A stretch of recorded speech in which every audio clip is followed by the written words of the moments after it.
Welcome back to another episode of WVU Today, the only show that sits squarely at the intersection of data-driven decision-making and modern marketing practice with our host, Cyndi Greenglass. Hey, Cyndi.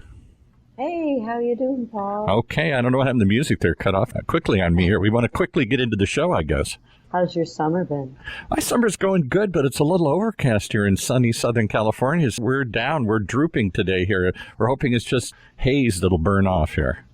Oh, wow. You know, even paradise gets a little cloud cover. That's right. Exactly. Into each life. So what have you brought with you today? What topics are we going to discuss today?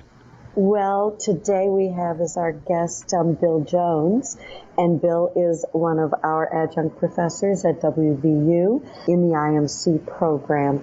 And what is really fun for me to welcome Bill into our conversation, Dr. Jones, is that he was my professor when I took the WVU IMC Masters of Science program.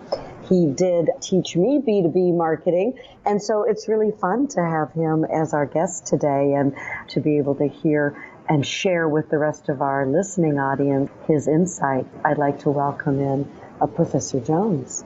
The thing I want to say is Cyndi was absolutely a poster child for a wonderful student. Just like she wrote it for you, Absolutely. I think I read it right. Anyway, a couple words about a little bit about my background. And if I somehow get off track here, Cyndi, give me a poke. I have 47 plus years in primarily industrial, marketing and sales experience. I have my own company for 12 years. I've been in charge of large corporate divisions, and I also do pro bono consulting for minority startup and small business startups in the Grand Rapids, Michigan area. I have a couple things that I think are being interesting and important to touch on. These are not in any particular order, but they're all important. Number one, right now, everybody is advertising. It's almost a frenetic pace. So the question becomes, why should somebody buy from you? Why should somebody listen to you? So it's more important now than ever before to really do your homework on targeting your customers. All of your communications should point to why they would value your product.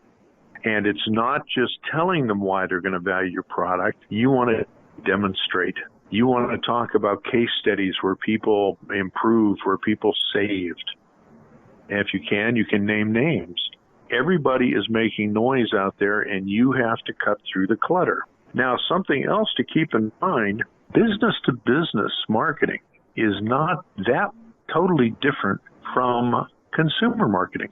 When you think about why people buy, why you buy, why I buy, when you get an organization or a corporation, that is an artificial legal construct to allow them to enter contracts. Corporations don't make decisions. Corporations don't buy. People buy. People make decisions. The same thought processes that you and I would use in buying a car or getting a new sofa are the thought processes they will use. It's all got to be personal. It's all got to be relationship.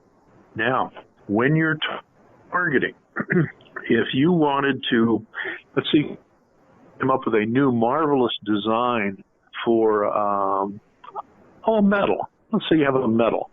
And you want to have the automotive companies use this. Every division of General Motors or every division of Ford Motors, division within their process groups, not whether it's a brand name, but engineering will have what they're looking for in value. Finance will have what they're looking for. Their marketing department will be involved in this. You do not have one target of an automotive corporation. You have targets for each area that you can identify what that area values. Does that kind of make sense, Cyndi? Yes, that makes good sense. Very much so. I want to dig into some of what you're sharing with us. You've got us kicked off with so much content there and so much to wrap our heads around. I'm going to ask a question and see if you can dig into this a little bit, and then we'll have our break in about 5 more minutes, and we'll come back with some more. So I want to ask you what some of the key B2B lead generation tools are that you are seeing successful in the market as you're digging into some, it's getting a little more tactical here, but addressing some of the things that you started to talk about. What is successful is working to engender relationship. When I teach marketing face-to-face, I'll have a class of 40 people, and I'll ask them, how many people here like to be sold? Nobody's hand goes up. I completely believe that people choose their suppliers, choose the people they want to do business with, very similar to the way they choose their friends. What am I looking for in a friend? I'm looking for somebody that I can trust. I'm looking for somebody that's not terribly afraid to tell me the truth if I'm doing something wrong. And I'm looking for somebody that I feel comfortable with moving forward in a relationship. That is what I think the target is for everyone's marketing. If you have a choice, who do you want to buy from? Do you want to buy from a friend? Do you want to buy from the Yellow Pages? You want to buy from a friend. So how do you develop those relationships? I mean, we're looking in it's one thing with our friends or in our communities where we have the ability to make those friendships and connections. A lot of times we say in business, in the absence of those personal conversations, how are you developing and how do companies authentically develop those trusted relationships that mirror what we would do in our personal lives? Absolutely. One of the strongest ways of doing that, which is much easier in our big computer era, is a fabulous website. Because with websites, you can put on case studies. You can put in white papers. If you were trying to get in this metal into General Motors or Ford, you're going to have people in engineering departments that really want to see a lot of heavy-duty equations that's going to give everybody else the measles. You can have that available to them so they can see it and they can say, hey, these people are credible. It is very difficult to do that in individual advertising contexts. You are always looking for credibility. You are looking to explain how somebody else used this to their advantage. And to make this really effective, you have to do your homework up front. If I'm telling Greenglass Manufacturing and I have no idea what you do, the chances of me stumbling around in the dark and find something that would bring you value, they're terrible. So you do your homework first, so you can give 3 reasons why I think you would value my product. What I would tell my classes, what I do tell my classes, if you get up in the morning and you're getting ready to go out and knock on doors or figure out who you're going to send promotions to or whatever you're going to do, and you don't have those 3 solid reasons, you know their business, you know what they do, you know how you can help them. If you don't have 3 solid reasons, stay in bed because you're wasting everybody's time. Does that make sense?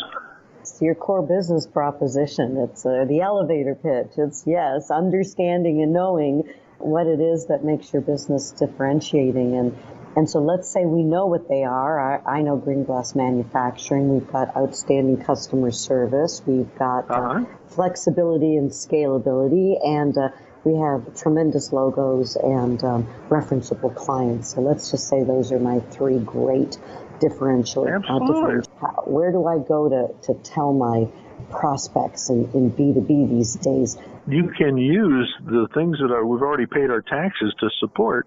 When you fill out the census tells you, and all the businesses have to fill out and explain what they do. So if I have a customer, let's say for the moment, and Abe Lincoln and I were in engineering school together. I co-opted a GE plant. We made light bulbs. If I have placed my product in a bulb manufacturing plant and they were successful with it, I can go online and I can find out every other light bulb manufacturing plant in the country. I can now specifically target who is in charge of the different areas of responsibility and why this would be a benefit to them. But I have to do my homework first to know where it works and who else would use this. So we have to do our homework. I clearly agree with you there, Bill. That's for sure. It does seem that there are also a lot of doing our homework, legal and ethical issues that are popping up in B2B and in B2C. We certainly know about COPA for California's in the works. We've got GDPR coming up as far as legislation in Europe. There's some talk that other states are also talking about some legislation. We're looking at control in our online environment. What are you seeing in B2B? Is anything going on in the B2B legal or ethical that you're seeing some of that consumer challenges blowing over into B2B at all? The company I'm working with now that is not pro bono, which is nice, and they are being buffeted by material cost increases out of the blue because of certain war zones, and also by the tariffs brought about by political maneuvers.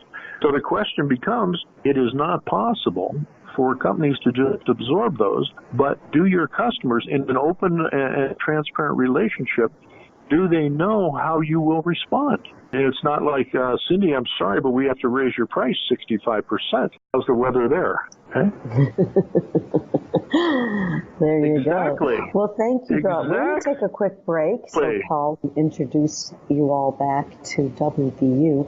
And when we come back, I'd like to talk a little bit about metrics and data. We all said data is everything and metrics, and we know that that's what we teach and preach at WVU. So, Bill, I'd like you to think about, while we're on break, some of the strategies that can be used to measure in B2B, especially in an environment where you have channel partners and maybe not a direct relationship between buyer and seller. So think about that a little bit while I pass it back to Paul for a quick break. And while Bill is pondering his reply, let's ply you with some information here about West Virginia University's online data marketing communications program. We've talked about it a lot. It's the sponsor of this program and the first graduate program of this kind in the country, focusing on strategic thinking, critical problem solving, and informed decision making. The Data Marketing Communications program at WVU prepares you for your career by learning innovative tactics from award-winning faculty like those presented here today. You can learn all this and more if you'll type in these 9 simple letters. DMC for Data Marketing Communications, DMC at dmc.wvu for West Virginia University.edu. So once again, type in dmc.wvu.edu.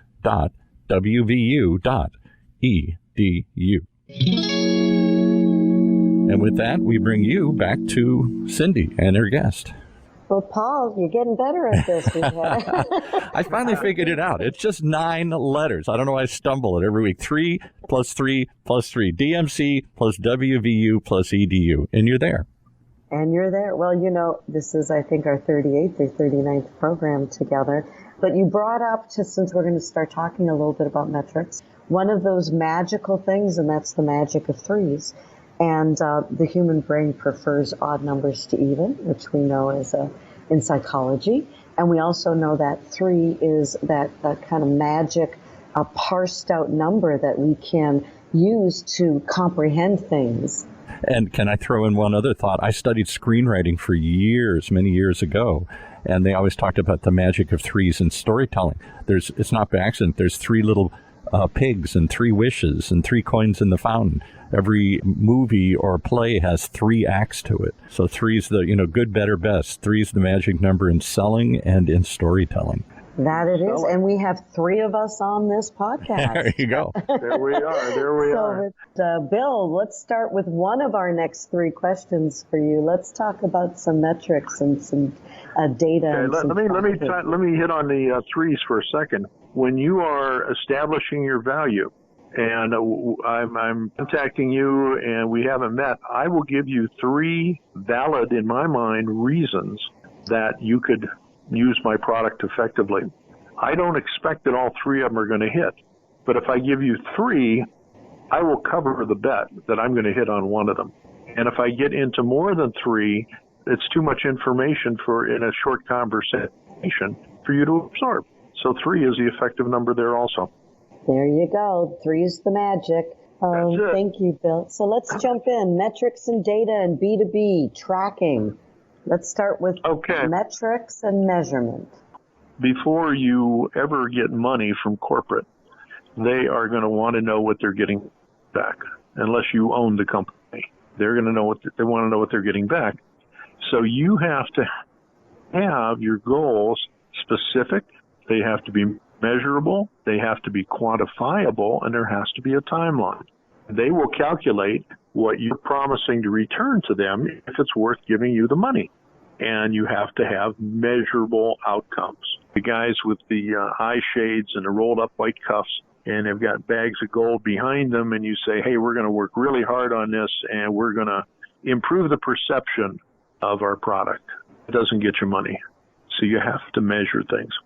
What specifically can you measure? You can measure how people perceive the product if that's what you're trying to do. Best measurement is when you can tie sales directly into your advertising, which is very difficult. Very, very difficult. It's easier on direct response, much easier. But in general approach to other businesses, it's difficult to do that. In fact, one of the companies that I know that was very successful at doing that was Aflac. The quick story there is the ad agency was having a meeting with Aflac. They had no ideas. They were walking through Central Park seeing ducks, and one guy said, that sounds like Aflac. They looked at each other, and they said, literally, what the hell? We don't have anything else to talk about. So nothing changed from Aflac. You know, normally what makes it difficult is you have sales forces, you have competitors, you have all this noise going on out there. How do you know what was really effective for you? The only thing that changed is suddenly you've got this duck squawking Aflac, and their sales went to the moon. But it's very difficult to do that.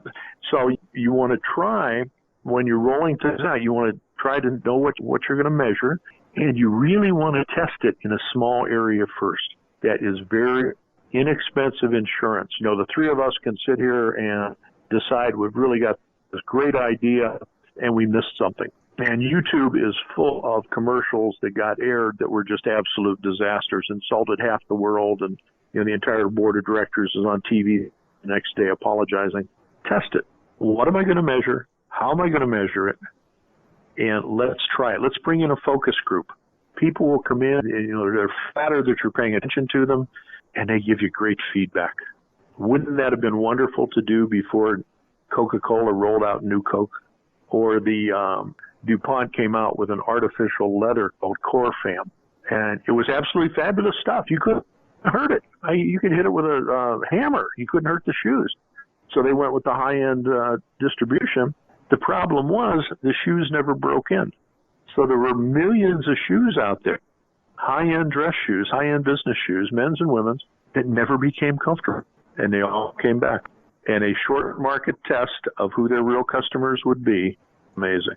Testing, very good. I'm glad you brought that up, testing being such an important part of what we do for indirect response for sure. We, as performance-based marketers, use A/B testing all the time, an excellent way to read some results and be able to inform us before we put huge amounts of money into our spend. You know, being a direct marketer, I'm used to looking at A/B split testing in email. I'm used to looking at it in direct mail.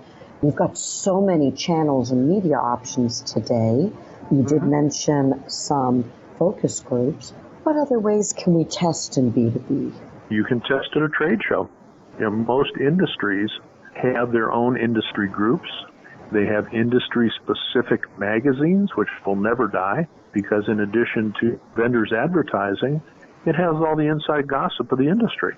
So they're going to be there for a long time.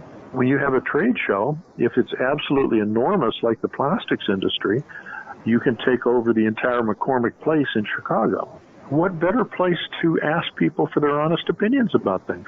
Here they are. These are the people that work with it. If I could do this, well, this makes sense. If it's presented in such a way so that you're not leading their answers and you get honesty back, that's amazing. This time just flies by when I get talking, and Bill, you've been so insightful, and it's great to hear from you. My last question for you, we have about 5 minutes left. What are you teaching today in your WVU class, and maybe new, innovative, or on the horizon as developing trends? Developing trend is to get everybody to sharpen their position statements and sharpen their target.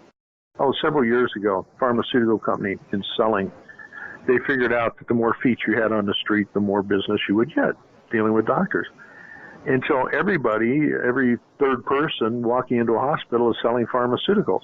So they had to get away from that force of just shutting it through and be much sharper at targeting. And it's the same thing now. You've got to do that. The other thing is you have to, particularly in today's headlines, when you're dealing with other businesses, you have access and your computer departments are sometimes linked. They sell a lot to the big box retailer of the world. They never have voice interaction. The big box sends them the orders that interlink with their computer and go right to the production floor. How safe are your channel partners, you mentioned earlier, how safe are your channel partners when they give you all that information and it's running through your system? That is one of the big concerns out there right now. It's not necessarily just the marketing, but everybody's data is becoming so linked, and the people that are trying to hack in are looking for the weakest links in the chain, and you don't want to be anywhere near one of that, being one of those weak links.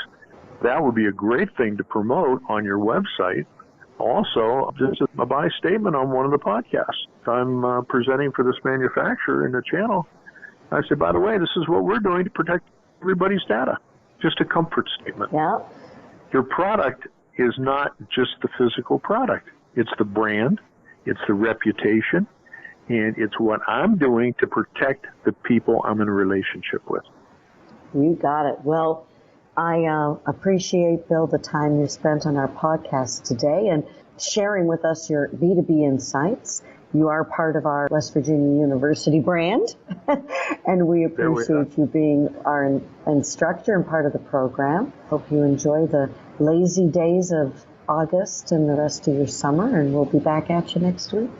Back to you, Paul. You've been listening to WVU Marketing Communications Today, brought to you live from West Virginia University, a bi-weekly program that sits at the intersection of data-driven decision-making and marketing practice, only on the Funnel Radio Network, for at-work listeners like you.